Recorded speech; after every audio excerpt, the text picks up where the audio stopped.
surprise. Hello and welcome. Thank you so much for joining us for our next episode of Thrive by Design. We have gone through, I think it's 6. This is our 6th hub exploration. So we've traveled from the root to the sacral, solar plexus, spleen, ego, and now we're going into the identity center, which is also called the G center. So this is our area of inquiry and exploration, and also the area that we will be going deep into within the inner circle. But today, for all of you, we are unlocking the identity hub. And let me share with you the key that will unlock it. I don't think you've seen this key yet, Bella, but this is the key. I think I saw it in the folder because I was looking for something to post. So I was yes. Bella and I have been kind of doing exploration within the identity hub for a couple of years now. We did something called Global Cycles with the Inner Circle a while back, where we went into the cycles that we enter into as a collective, as humanity, because we have individual life cycles as an individual person, but our collective, the human race, our species on Earth, we go through our own collective cycle. And the last cycle we've been in for the past 400 years has been the cross of planning. And the cross of planning is 16, gene key 16, 9, 40 and 37. And so there's been a lot of innovations. There's been a lot of things that have been happening for community. And it's been kind of community oriented. But where we're heading is the cross of the sleeping phoenix. Hence kind of my background is pretty appropriate right now. So this is the cross of the sleeping phoenix we are going into. Bella, what's the hallmark of this cross? If you want to chat about it. And what's the connection between the identity center? What was the first question? What's the what of this cross? What is the theme of the cross of the sleeping phoenix, where we're going in 2027? Well, the first part of it is very individual. It's very individual, and it has to do with us surviving if it's in the low frequency, and if it's in the high frequency, it is about us rising into freedom, into our own individuality, into actually putting our energy into the things that are natural for us.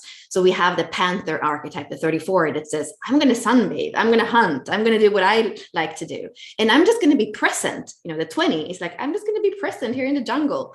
And then we have the freedom of the 25 that also has the prophecy of how the changes that are going on now are not only bad, they're actually leading to freedom and liberation.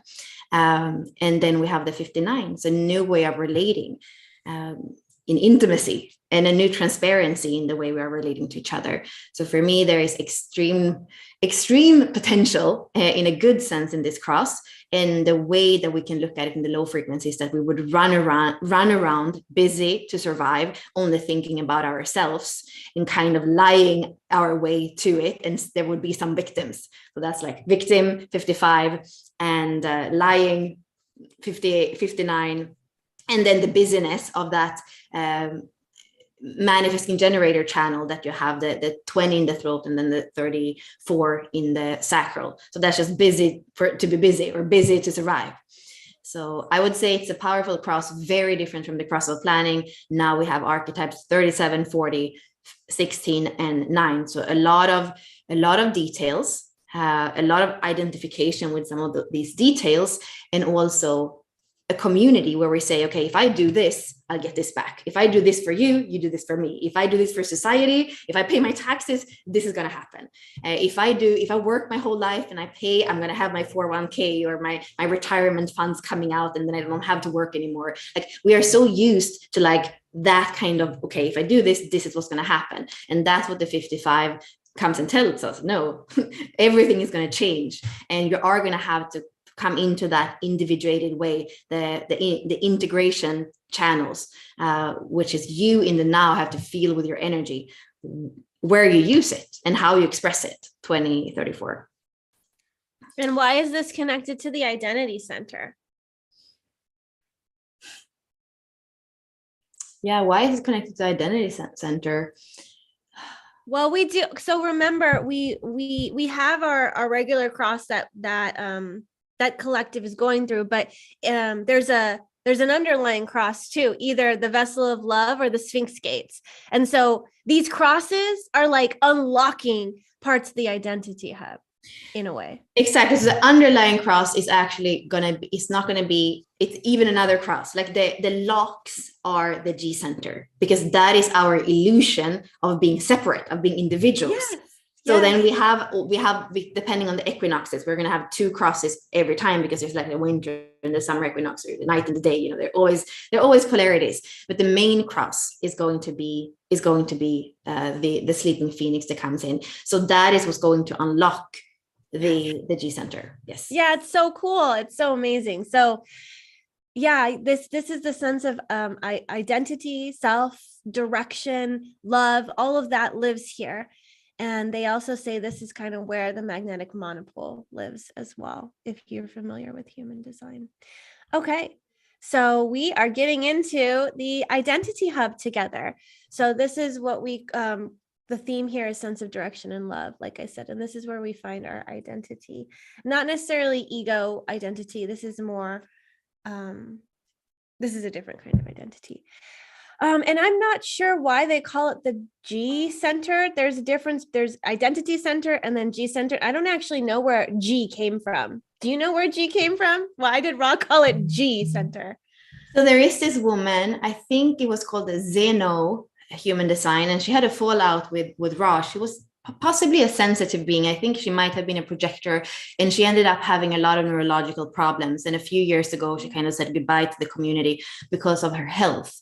And what I remember most from her is that she said, it's G center spelled J-I, as you know, you could say there are many ways of spelling if you take the Chinese language and you spell it in English. So for example, when we speak about the I Ching, the G, like, you know, there are different spellings even for that. So she meant life force, and that there's kind of there that the life force is in, I guess it's individuated there, so that it's not just one, everything is not just one human resonance, like we are different beings here.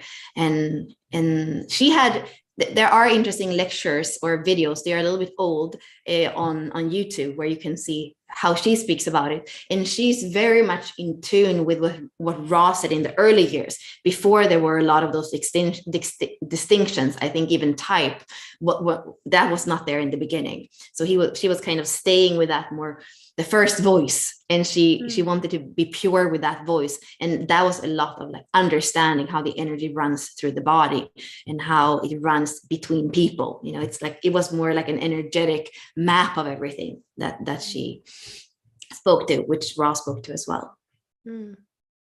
Yeah, some people have heard too that it's the G for God center as well. I haven't heard. Yeah, and that is paradoxical in a way, because the G is what makes us feel separate, right? But it's also how we connect to God, you know? So it's, yeah, definitely. That's interesting. Yeah. Well, let's unlock it. Let's unlock it together. So this is brought to you by the Inner Circle. Remember, we do these intensives every month in the Inner Circle. So we've already went through 5 of them. This will be our 6th center intensive, and we do it for a week in the Inner Circle. So next week we begin that intensive, and today we're just going to unlock it, talk about one of the archetypes there and how it lives in this hub. And so let's unlock the hub together.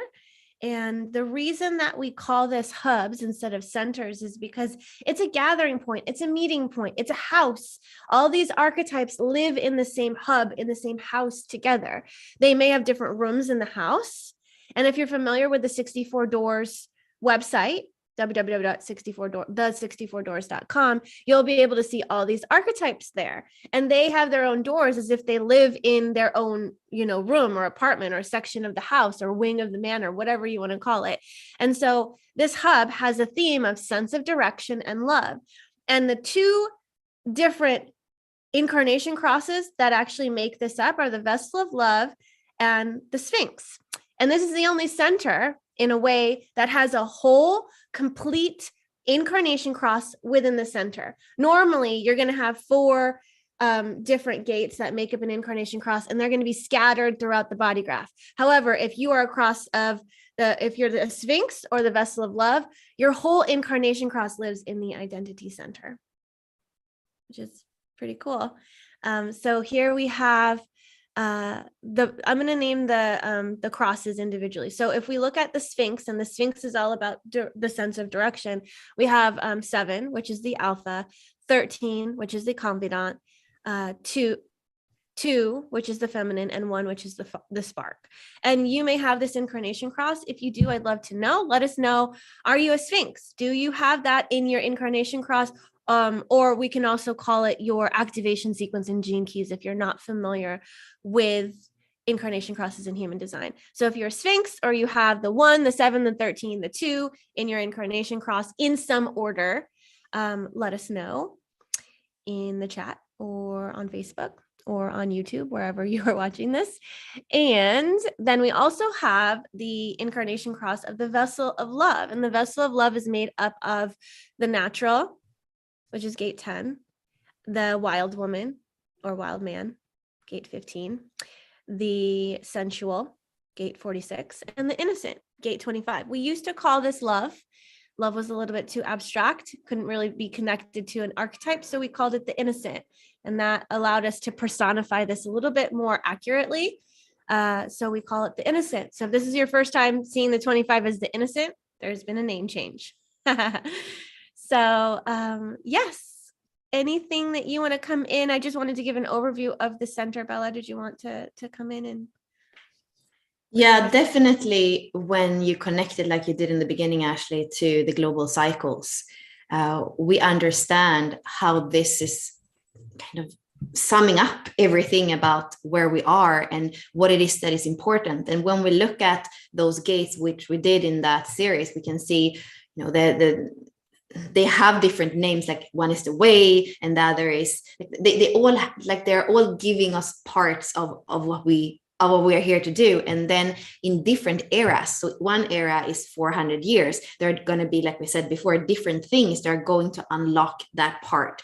And this has to do with the direction of humanity. And it kind of takes us, it's always here we come back, whatever era we're in, whatever the solutions are for that era, it comes here. And the important thing to know, and this is of course what we will go deeper into when we go into the open and the defined. If you have an open G, it's not like you don't have a direction. It's not like, you know, that you don't have a self. And actually you can have a lot of wisdom about what the self is, what is identity, because you get to feel identity through others, through the transits. So you are going to be defined, but it's not going to be consistent. And I have heard that one of the hardest centers to have open, or one of the centers that can be more confusing to have open, is this center. And the same way that maybe the ego center, which was the last one we went into, there is a lot of pressure working and kind of knowing, being determined that you can do something. And if you have an open ego center, you're not supposed to promise or prove anything, and you can be caught in a hamster wheel trying to prove something which you're not here to do. And I would say that there is a similar pressure conditioning in society to know where you're going, or to know like what love is. And when you have this open, you're not fixed, you're not consistent when it comes to, for example, direction, or it comes to identity. You can actually be quite different if you have 2 different relationships after each other. You can, and maybe you are with somebody who has a defined G, you can show up quite differently in the first long relationship and the second long relationship, because that's how malleable and beautiful in a way that the open G is. And I feel like we have that pressure to know who we are, to know where we're going, and know who we love or what we love. And then when you have it open, it's like, no, you don't have a clear, consistent yes to these things. It depends on your environment more than anything else. Mm-hmm. And that I feel, can be, you can be conditioned to think that you need to know, and that it needs to be fixed, and you need to be determined there. And that's not necessarily the case. Mm-hmm. Yeah, you're here to kind of, like you said, be malleable, be a chameleon, and who you are changes with who you're with. And I think that what I've seen, especially when somebody has an open or an undefined identity center, an undefined ego, and an undefined emotional center, which seems to be like actually quite common. I see that those openness together a lot. It's hard to know who you are, and you're such a great reflector of who someone else is that you don't always tend to feel seen. And so you also feel undervalued, underworth, because you don't have a defined sense of worth either with the open ego center. So all of those mixed together, it's hard to feel seen. But to know that you're malleable, to know that you're not supposed to be consistent, to know that you're here to feel like into becoming wise about worth, wise about love and direction, and not really have your own sense of direction or identity, and also be able to feel the emotional waves of a lot of people. That can be really destabilizing when we're told you need to know who you are, you need to know where you're going, like all of this stuff. And if you're a little bit more, flowy and it changes, it could be really difficult for you navigating life and trying to find some kind of fixedness when you're not here to be fixed. And yeah. And I think too, when you have a defined G center and you're either the vessel of love or the Sphinx, it's beautiful because it's fixed for you. It's consistent energy. The harder variables here are when you have openness and it's your whole incarnation cross, and your whole incarnation cross sits in an open center where you're taking in life and taking in others. Bella has a defined identity center and she's a Sphinx. So her whole incarnation cross, her whole activation sequence sits in a defined gate. So she has a defined sense of direction and self. I remember you saying like you didn't really struggle knowing who you were. You're like, I know who I am. I know where I'm going. Like you just had this like, and you're Taurus. So it's kind of like, yeah. Yeah, it's a fixed cross. If you have the cross of the Sphinx, it's a fixed cross. So you're gonna have all the gates in a fixed astrological sign. So that also makes it kind of consistent, and possibly because the second jinky lies in Taurus, like Ashley was saying, it's even more fixed because that's your conscious sun. But you have fixed air in Aquarius, you have fixed fire in Leo, then you have fixed earth in Taurus and fixed water in Scorpio. So 2 is Taurus, 1 is Scorpio, 7 is Leo, and the 13 is Aquarius. So all the fixed signs are there, and that creates this sense of fixedness. And of course that can also be difficult because you don't necessarily like change. You like to have it in your way. And I feel like as a Sphinx, that's something to actually be humble about as well. When people don't have a sense of direction, when they are lost, and we are not really here to initiate the direction for others, and especially as a 4-6, it's more about me living my direction and possibly inspire others. So it's more through, I would say, role modeling. We have the 7, for example, it's part of that democratic channel with the 31. So it's here to guide the collective, but it's here to do it in a facilitating way. The 7 facilitates. It doesn't push on other people where to go. Well, why don't we? I'm kind of torn between the vessel of love and the Sphinx gate. Let's see how much time we have. Maybe we can pick an archetype in each of them and chat a little bit about them, and maybe those are intertwined. Actually, I think this is important, and we'll go deeper into that. But some people say, oh, the vessel of love is only about love, and the Sphinx is only about direction. No, they are both about love and direction, and they go about it maybe in a little bit of a different way, but the direction that the 2 sets, which is the driver, it comes from that connection to love, and that connection, like some of you are saying, to God, or to the higher self, to the higher wisdom. So both of them are helping humanity with both love and direction in the collective sense. And when you have them, I do feel that people with the cross of the vessel of love often seem a little bit more lost or out of direction. And I think it is that they don't completely give themselves to the beauty that we have in those gates, the love of being here in physical form, the love of spirit, the love of earth and humanity. the love of yourself in the way you behave in the world. You know, if they gave themselves all these different ways of love, I think that the last thing they would think about is that they are lost, because they would be so fulfilled of all this love that's there. So they would just like float and flow, you know, in the perfect direction for them. So I would say to all the vessel of loves that feel lost, you know, learn about those archetypes and embody those archetypes, because they are going to allow you to just be exactly in the right place. The 46, for example, is the rainmaker. It's going to be in the right place at the right time. It doesn't have to think about it. It's just there when it starts raining. It didn't think about, oh, I can, no, it's just there. So that feels like an important thing for the cross of the vessel of love. Yeah, I definitely, it's an interesting cross when we have so much duality in the world and so much pressure to like be a certain way. You can lose your identity, lose your sense of self, lose faith in humanity because of what's going on in the with wars and the way people are treating each other and the extremes that we see. And the 46, all of the stigma around like what your body should look like, how you should love yourself, what is this vessel supposed to be like? And then 25, a lot of people are losing their innocence and that connection to God, that connection to that greater sense of spirit.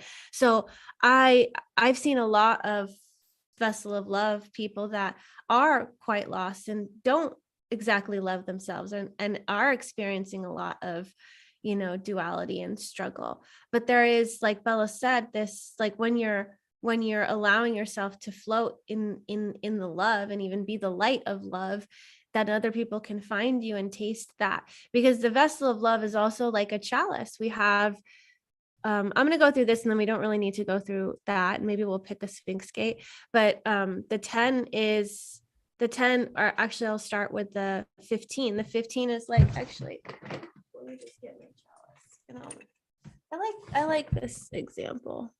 I'm gonna stop sharing. So like you can look at the vessel of love as like a chalice, and the outside of the chalice is the 15, because the 15, the wild woman, it's also the aura. It's where you're connecting to the outer world. Then you have the 46, which is actually the inside of it. You know, what's holding it? It's the vessel itself. This is just interacting with the outer world, right? And then this is what's going to hold things. And then we have the 25, which is like, what is inside? The love is inside. The innocence is inside. That's what's inside the vessel. And so we have the 15, the 46, the 25, and then the way in which you pour from that cup is the 10, because the 10 is the behavior of the self. It's also how you give love to yourself, how you give love to others. And yeah, it's beautiful. And I think that's where the vessel of love kind of came from. So that's the analogy that Ra tends to give. And I love that. I have all the gates of the vessel of love, but they're in different places and some are my nodes. So experiencing this has been really cool. And one way to look at the 25 as well, if it is the blood doesn't have a preference of where it's going to deliver that blood to. It gives love, it gives blood to every organ. It doesn't say, I'm mad at you. I can't accept you. No, I'm not going to send blood to you. It just gives it. And so when we can be generous with our love, when we can be generous with ourselves, generous with others, then that love is able to flow between all of us. And that's what enriches humanity. And that's what connects us. But when we start to be stingy and we feel constricted and we start to withhold, then we stifle our own life force. We stifle, that interaction between other people. And I don't know, humanity just goes into this really dark direction and it feels like love is not present, but love is always there. It's just, how are you shielding your heart? How are you protecting yourself from others? And the G is that identity center too. So how are you really like trying to protect your identity and shield yourself instead of like giving yourself to others?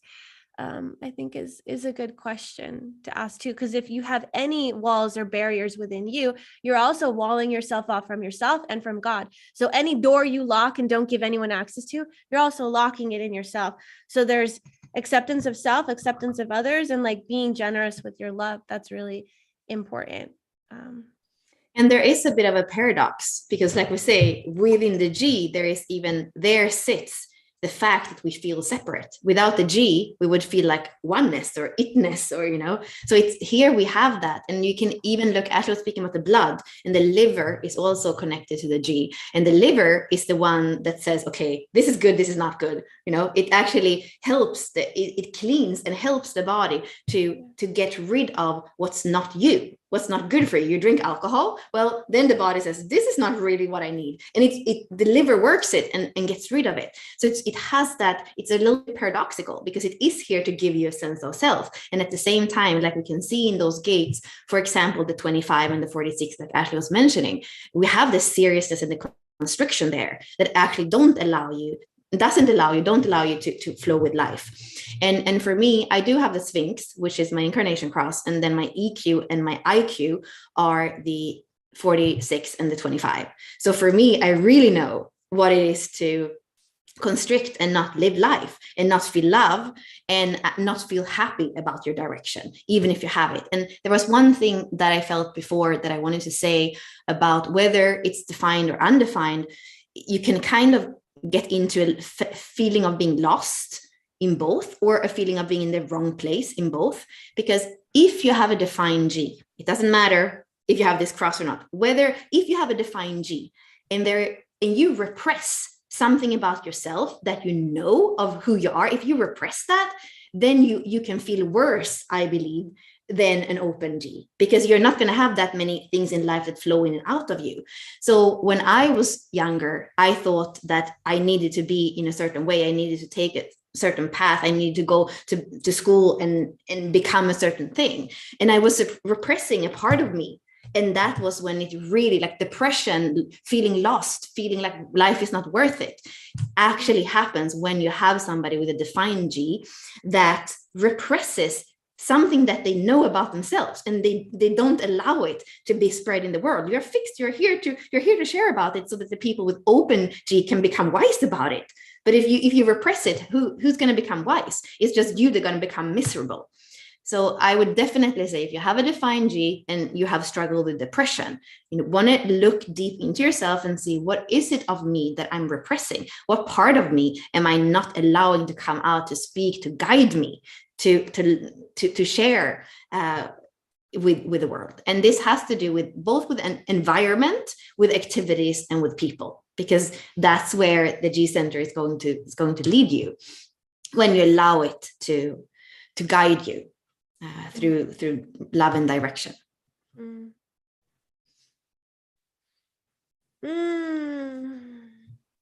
I feel like I want to talk about so many things, but let's pick one of the archetypes to go into. Even though we've been doing a lot of overview, I'd love to talk specifically about a certain. I would love to speak about the 7. I was about to say that the 7 is very important, and we see a lot of people not following their inner guidance and giving that externally. So yeah, the 7 is a Leo gate, and it's in the social, but it's still, if we think about the 12 signs, because it's Leo, it's still on that, like the side that is more about you and your closer environment. It's not so much about society. Then we would have Aquarius on the other side, is about society. So I would say that Leo has to do with self-leadership. And it also has to do with fun. Leo is the ruler here is the sun. So it's about shining in the world. It's about standing on the stage and being you and being filled with love. And if you stand on stage and if you have no direction, well, it could be fun in the moment, but even people that are really good at this improvisation theater, like I think they're really good, because they always know in the moment that something happens, that they get a ball thrown at them or something, then they already know the direction where they're going with that. So a really good improv person actually has direction and has leadership, because they can take anything and make something of it. And for me, Leo is that. And there's a fire in Leo, the sun and the fire. They are here to live life fully. They're here to be seen. And somehow that does start with self-leadership. It starts with that inner guidance that we have in the 7. That is so important. Actually, maybe you want to speak, because now I spoke a lot in an astrological sense. Would you speak a little bit more in an archetype sense? We call it the alpha, for example. How would you speak about it from an archetype sense? Yeah, so this is the alpha archetype, and like Bella said, the Leo, like, it likes to be on stage, it likes to have all eyes on it, and the alpha, in a way, it's part of the channel of leadership. And we have the 7 and the 31 together, and the 7, while it may not, if you don't have the 31, it may not be like, oh yeah, I want to share my voice, I want to speak my leadership. It doesn't care about like getting on stage and being seen. When you have both of those together, it's going to get on stage, it's going to talk, it's going to be seen, it's going to be seen as this leader. We have the harmonic gate is the president to this. So we have the alpha and the president together that make this channel of leadership. And I think it would be good to read something here. I have a powerful magnetic presence, and just from being in my aura, you can come into deep clarity about your own direction. And this is the alpha: influence, facilitation, and leadership. And actually, I do feel inspired to read this. So just like, if you want to close your eyes and just listen to this, this will help you connect to the archetype. The alpha has an innate impulse to lead. This archetype is symbolized as the power behind the throne. In him, we find the true gift of guidance, which is about lovingly empowering from behind the scenes. He stands for the way forward, the direction towards the future. True leadership, like true education, does not impose itself on anyone. The alpha embodies the very essence of leadership, and this can be expressed in different ways. He leads either by bringing a new rhythm to society or by destroying an old one. The alpha respects the more feminine wisdom of his partner, the confidant, and that's the programming partner, 13. Through her, the past experience is used to move forward with more precision and confidence. The alpha also has a close relationship with the president, like I said, the harmonic gate, 31. Together, they embody a logic and visionary leadership that aims to bring an improved future for humanity. These two archetypes are the democratic leaders who take on this responsibility because the collective has elected them to show the way forward. Transparency, devotion, and virtue are hallmarks of their leadership.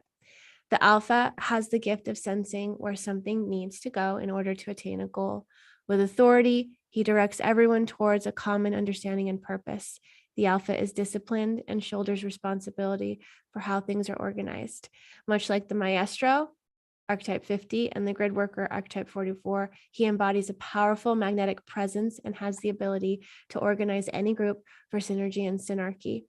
This type of leadership promotes harmony by guiding the energy of the group itself from a place of deep truth. As a great guide and listener, he hears all that is said and unsaid. This is the true meaning of guidance, trusting in the life process rather than forcing matters by taking control. The alpha doesn't proclaim the direction, he demonstrates it through every virtuous action. This way, he helps others find their own path forward in life rather than usurping their individual power. Just from being in his aura, people can come to deep clarity about their own direction. Like in the wolf pack, it is by being the example that this archetype embodies the position of the alpha male. And that is the alpha. And you can go on this site and get some more juicy things about it. But I'll take this off for now. I feel what is important here is to know that whether you have the 7 or not, this is the direction forward. It's the leadership that looks forward. And we know, because we spoke to in the beginning, we're on this cusp from a 400-year cycle that we've been in to a new cycle that is completely different. And then when we have this inner guidance that leads us forward, then we are equipped to go there. And there in Leo, there is a little bit of that kind of arrogance, that we need, because otherwise how can we face everything that's going to be there? We know it's not going to be easy. I often think, oh God, thank so much that I didn't know that this was going to happen, because I would have worried so much if I knew that I had to face this. So something really special with being human is that you never know what's going to happen in the next moment. And I feel like the alpha doesn't worry about the next moment. He faces it. And also the beauty here, like somebody was saying in the chat, we have the programming partner, there is a 13. So, and the 13 is looking back. So somebody was asking in the Q&A as well, like, what are each of the gates in the G center? So we have the 7 that looking forward. Where are we going? And not where am I going alone, but where am I going as a democratic leader, if you are trusting me with that direction. It's looking forward for the best of everybody, the best of humanity, and it's having its partner, the confidant, looking back, saying, okay, when we had something similar 800 years ago, a few cycles ago, a few eras ago, this is what transpired. So can we learn from that? The 13 is a kind of memory bank that remembers everything, and when they come together as programming partner, they have both sides, because they are like one. That's the way that they are mirror opposites. And then, just because we had that question, when we have the 1 and the 2 paired in this cross, we have the 2 that is the driver. So it's more like we could say the energetic driver, because we're in the middle channel of the body graph, and that's where we have life force, and that's where we have kind of individual pulse. So the second jinki is that pulse that is going in the direction of the 7. And then we could say that the 1, it's that energy in the now, the spark in the now. You can only just spark now. You know, that's the, and it's in the middle channel of the G. And then we have the 7 and the 13 that are connected to the throat. They're connected to that expression of direction. So we could say the 1 and the 2 is more the energy, and then the 13 and the 7 looking back, looking forward, and expressing that out. So that would be the simplest way of explaining the G center, Sphinx gates, and what they stand for, each one of them. Mm-hmm. And the energy behind the 7 and the 31, that whole channel, is projected. So they may know the way forward, but to share that way forward, they have to be recognized and invited by, you know, if they're the president, or if they're a senator, or if they're the leader of a group, they have to be recognized as the leader to then give the direction and bring people forward in that way. But they're never going to stifle someone else's direction and be like, no, we're going in this way. You know, everybody can go their own way. It's just, do you want to be on this train right now? And if you don't, you hop off and you get in your car and you go your own way. But however long you decide to give that authority to the leader bringing us forward is however long you give it. And then when you feel like the time is done and you've kind of, you know, had time to kind of sense into like, is this the right direction for me? Is this where I want to go in? You know, you can go off, or you can decide to get off that train and be parallel next to them. There's no reason to give power over to any kind of authority. You have your own authority. The 7 and the 13 can also remind you of your own individual guidance and authority. And they're great guides, and they can give great guidance as well. But the most important thing that the 7 does is it reminds you that you are the alpha too, that you have your own inner guidance system as well. And it's not that you're here to give your power away to the other person. It's here to remember your own power.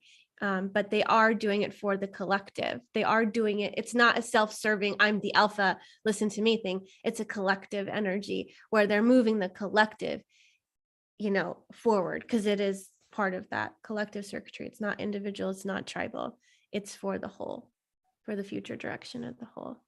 Yeah, and I would like to go back to what we said in the beginning of like all these being locks. So I would say, in order to have a healthy sense of self, you actually want to give some energy. You know, sometimes we have those kind of, it looks like a cake and there are different parts of it. And when in coaching, we look at them, you know, how is the family part? How is the health part? And I would say the G center is a bit like that. It says there are these different parts and you want to respect all of them to have a healthy sense of self. And then if you come into a relationship or a family, it's kind of the same thing in there. And then like we already saw, when we look at the collective, we can also see that these different parts are important. So if there was one hub that you would do, even if you just have 2 gates, I would say that this is going to be healthy for all of us. And the 7, the inner guidance, is something definitely to tune into for all of us as well. So this center, and I would love us, Ashley, I don't know if we have a coupon, I don't know what the price is as usual, but I know we have that course. I know, before I even said it, I was like, oh, let me get that course up. We have a course. It's called Global Cycles, and it's in it is in the vault. I think if you join the inner circle, you have access to it. Is it? I don't know if it's in the vault. I don't know. It was in the premium. That's the advanced part there. I understood that that's the advanced part in It the is thought. yes. Okay. It's only $27, honestly. It's like, but it's like, it's so much. It's so amazing. I freaking love that. Was It's such a little fun bit theoretical because there is so much theory and we only had like 2 or 3 hours. So we didn't go into the embodiment work of it. Like we didn't really go in, but the information there is amazing. Oh my gosh. It would be your own responsibility to to play with it. It's gonna tickle you, I promise. It's like pretty cool. I was jiving with it when we were teaching it. But everything is about returning home to the G. That was our main premise of Global Cycles, is it's about returning home to the G, because we have these locks and these keys. We want to unlock all these parts that are within the G center, that are within this identity center, whether you have them or not. Humanity as a collective, we're here to keep like spiraling through, unlocking deeper and deeper levels of self-love, deeper and deeper levels of love of humanity, of direction, of receptivity, of love of the body, of love of a greater. We're here to keep unlocking deeper and deeper layers. And so even though the cross of planning is ending, we need to take what we've learned and bring it forward. It's not like close that chapter, we're not bringing anything forward. We have to bring what we've learned forward. It's like we unlock and it goes deeper into it. It's not like the locks of the house change. It's that, all right, we've unlocked this. It's like a Russian doll set. It's like another one. We just keep getting deeper and deeper and deeper until eventually that sense of identity and direction, it's all merged into oneness, because eventually we're going to return back to that. That's the evolutionary trajectory. We separated. We're going through that duality and the deep, dark experience of that wound of separation. And eventually that wound of separation is going to be healed and we're going to return back. And down the road, whenever that happens, we'll dissolve into oneness. It's not happening now, but that's the goal with all these Russian dolls. It's like, yeah, all right, oneness. We're back at it. Yeah. So I posted it in the chat. I'll post it in, I'll post it on Facebook as well, because some of you are watching through Facebook. But is there anything that we want to actually? Yes, there is. Let me pull back up the slides, and I want to invite you into the inner circle. With and I have it. There are some questions after, and I might yes. So we have a little bit of time. Yeah, and we're going to give that to the people that are on the Zoom call. So we'll end the live stream and then we'll come just to talk to you guys that are in the Zoom room. So if you have any questions, put it in the Q&A, because we will get to that. And we're going to give away and we are 55 people in here, which is so perfect with how you started it and what you have behind you. Phoenix. Yes, it's perfect. So next week, we're going into the Identity Hub. We're going to go deeper into this inquiry and investigation. We have a Facebook community for that, for the Inner Circle, an Academy portal that you're going to have all the replays and access to, discussion prompts, an embodiment webinar. We like to enter into the hub through embodiment first, through the body first, and then we'll have the teaching. There will be chart readings and more, depending on like what we're inspired to do, because Bella and I are pretty spontaneous as well. But this is what you can expect in there. And you can just go to bit.ly/UYD-IC. We do have a coupon code. Normally we give it to just the people in the Zoom container, but we're going to give away a free month to them. So use code community and you'll get 50% off of the Inner Circle this month. So if you really want to be here for the Identity Hub, you can get it for $22 this month with us. And this is kind of what it looks like in the back end of the Academy, where all of this stuff is. The one thing I would say is that we value being live there. So all of these previous hubs and teachings, they're not there anymore. All of this is becoming a course, a Thrive by Design course, where it lists all of the hubs, and that's being developed as we're going. So right now, the only thing that will be in the Inner Circle is the Identity Hub. And then next month we'll go into the throat. And then next month we'll go into the ajna and then the head. So that changes. And this is what you can expect in there as well. I know if you're pulled, you're pulled. So please join us next week. And thank you so much for being here as we unlock the Identity Hub. And I have one more thing. If you have an open G, I want you to play with different environments more even than with people, because it's so important for you to be in the right place. So if you're here, if you have an open G, I would like you to really inquire about the environment that you're in. Is that environment where you feel like you feel good with who you are and how you show up? That's going to be really important. And then I would like you to play with environments and see that when you play with environments, the people that come up into your life are going to be so different depending on the environment. And you're going to see how you can show up and bloom out in very different ways. So that's important for me. The environment, think about your environment. How can you play with environment? And how do you see how you shift and bloom or close down when different people come in?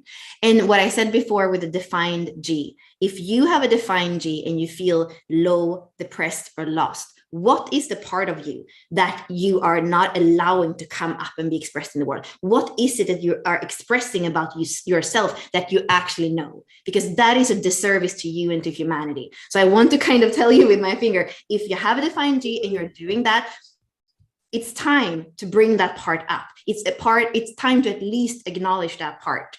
And that is the part that's going to nurture you in the world. So stop with the repression and allow the beautiful self that wants to share with the world to actually come up in all its fixedness that it has. It knows who it's here to be. So if it's living something different than that or repressing part of that, it's like, stop the show is what I feel.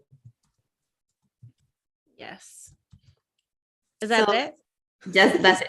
Two little things. If you don't join us, you can use that, and that is still going to, as a Sphinx, that is still going to provide some constructive direction, I believe. Yeah. No, thank you. So if you would like to join us in the inner circle and see how that community feels for you with your open G, use code community for 50% off. And that's about it. If you want to buy the Global Cycles thing, I'll post it in the comments as well.